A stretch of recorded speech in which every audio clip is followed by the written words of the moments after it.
Hi hello అందరికీ నమస్కారం. Welcome back to our channel. ఇప్పుడిప్పుడే లేటెస్ట్గా తెలంగాణ రాష్ట్రంలో ఆసరా పెన్షన్ పథకానికి సంబంధించి కొన్ని లేటెస్ట్ అప్డేట్స్ అయితే రావడం జరిగింది. ఈ వీడియోలో మనం స్పష్టంగా డిస్కస్ చేసుకుందాం. మీరు ఇదే సమాచారాన్ని పూర్తి స్థాయిలో తెలుసుకోవడానికి వీడియోని చివరి వరకు చూడండి. ఇలాంటి లేటెస్ట్ అప్డేట్లు అనేవి మన ఛానల్ ద్వారా మీరు మిస్ కావద్దు అనుకుంటే ఖచ్చితంగా ఛానల్ని ఇప్పుడే సబ్స్క్రైబ్ చేసుకొని ఛానల్ని ఫాలో అవుతుండండి. ప్రతి ఒక్క ఏ ఒక్క చిన్న అప్డేట్ ఉన్నా కూడా మీకు నేను వీడియో రూపంలో సమాచారం అనేది అందజేస్తుంటాను. కాబట్టి సబ్స్క్రైబ్ చేసుకొని ఫాలో అవుతూ ఈ వీడియోని ఒక లైక్ చేసి సపోర్ట్ తెలియజేయండి.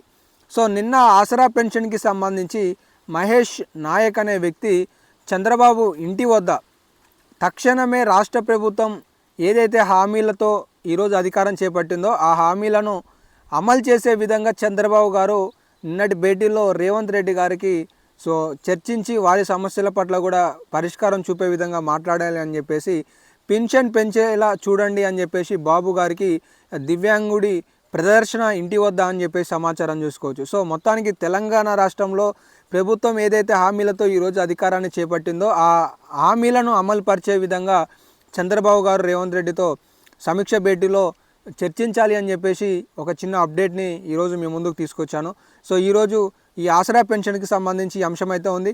6 నెలలు గడుస్తున్న ఇప్పటివరకు రాష్ట్ర ప్రభుత్వం చేయూత పెన్షన్ కింద అందిస్తామన్న 4016 కావచ్చు, ఇటు దివ్యాంగులకి 6016 కావచ్చు, ఏది కూడా ఇంకా అమలు చేయలేదు. తక్షణమే దీనిపైన సంబంధిత సీఎం గారితో ఈ సమాచారాన్ని వారి వద్దకు తీసుకెళ్ళండి అని చెప్పేసి దివ్యాంగుడు అయిన మహేష్ నాయక్ ఏపీ సీఎం చంద్రబాబు ఇంటి ఎదుట ఈ ప్రదర్శన చేసి విజ్ఞప్తి చేశారనే సమాచారాన్ని మనం ఈ సందర్భంగా చూసుకోవచ్చు.